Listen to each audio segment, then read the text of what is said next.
आखिर मरते हुए अभिमन्यु के कान में कर्ण ने क्या कहा था? आखिर 16 साल के अभिमन्यु ने बड़े बड़े महारथियों को कितनी बार हराया?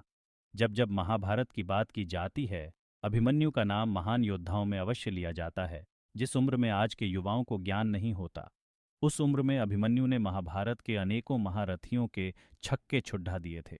लेकिन अंत में भारी पराक्रम दिखाने के बावजूद अभिमन्यु वीर गति को प्राप्त हो गए। लेकिन सवाल यह है कि आखिर मरते हुए अभिमन्यु के कान में कर्ण ने क्या कहा था? तो आइए जानते हैं। दोस्तों, ये बात है महाभारत के 13वें दिन की।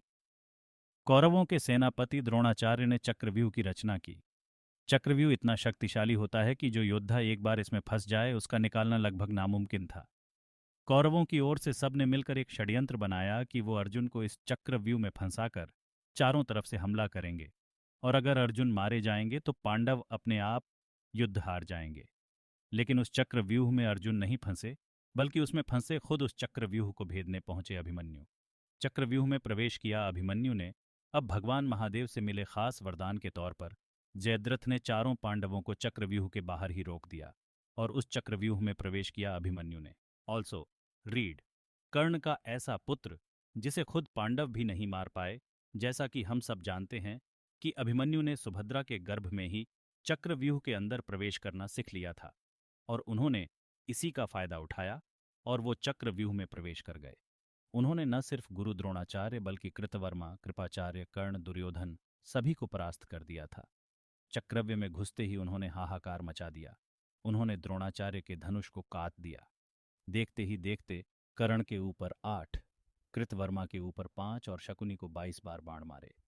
यहाँ तक कि दुर्योधन दो शासन और कृपाचार्य ने जब अभिमन्यु को देखा तो उनकी हिम्मत नहीं हुई कि वो अभिमन्यु का सामना कर सके। इसी बीच दुर्योधन के पुत्र लक्ष्मण और अभिमन्यु का भी युद्ध हुआ, जहां अभिमन्यु ने एक ही तीर से लक्ष्मण के सर को धड़ से अलग कर दिया।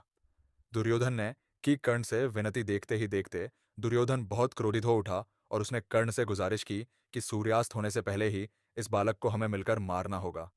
अभिमन्यु हाय अकेला एक ऐसा योद्धा था जिसने 8 से भी ज्यादा योद्धाओं को एक साथ परास्त किया था।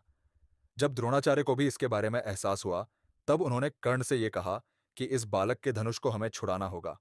अगर इस बालक के हाथ में धनुष रहा तो सूर्यास्त होने से पहले ही पूरी कौरव सेना का नाश हो जाएगा। इसीलिए मौके का फायदा उठाकर कर्ण ने अभिमन्यु का धनुष काट दिया। अश्वत्थामा ने उसके रथ के टुकड़े कर दिए।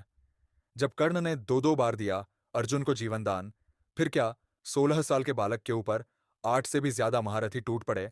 लेकिन लगातार बार बार अभिमन्यु सबको परास्त करते जा रहे थे।